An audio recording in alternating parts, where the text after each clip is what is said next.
Hi, boys and girls. Well, we just read a book about a little boy who was trying to help his friend, the salamanders, get from one side of the road to the other so they could reach their vernal pool. And do you remember what a vernal pool is? That's right.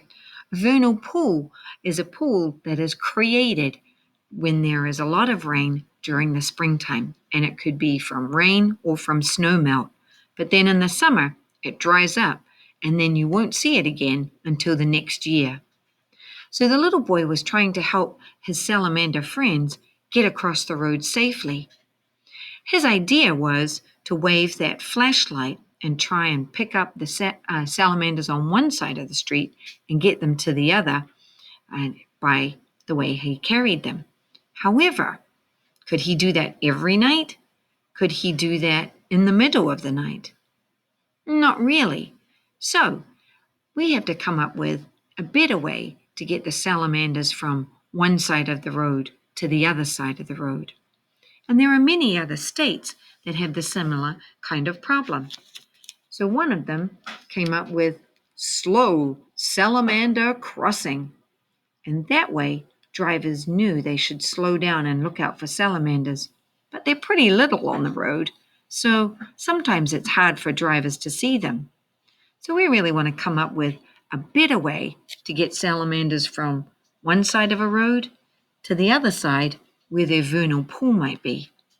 So here's your assignment. I want you to think of a way that you would get the salamanders safely across the road.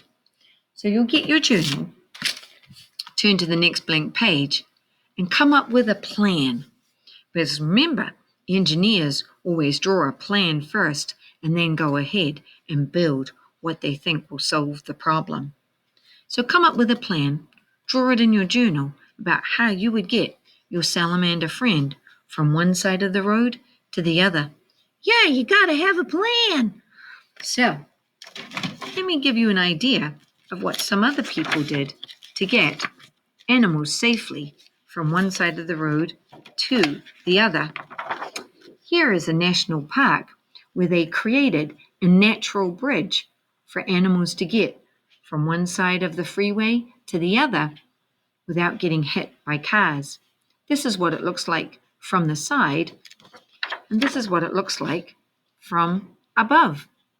So you can see it looks like a natural path going across a very busy freeway. Here is another one.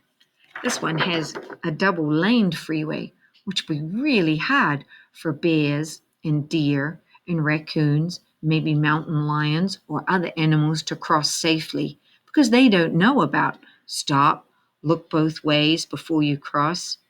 That's what it looks like from the side. And then here's what it looks like from above. You can see it looks like a natural path going across, and the animals can safely cross while the traffic goes underneath them. And there's another one here too, where you can see how it looks. So it just helps the animals get from one side to the other. Well, what could you do for a salamander who's very little to get from one side of the road to the other safely without getting squished like a bug? No, please don't squish me. All right, my friends, come up with a plan for our salamanders to safely get from one side of the road to the other.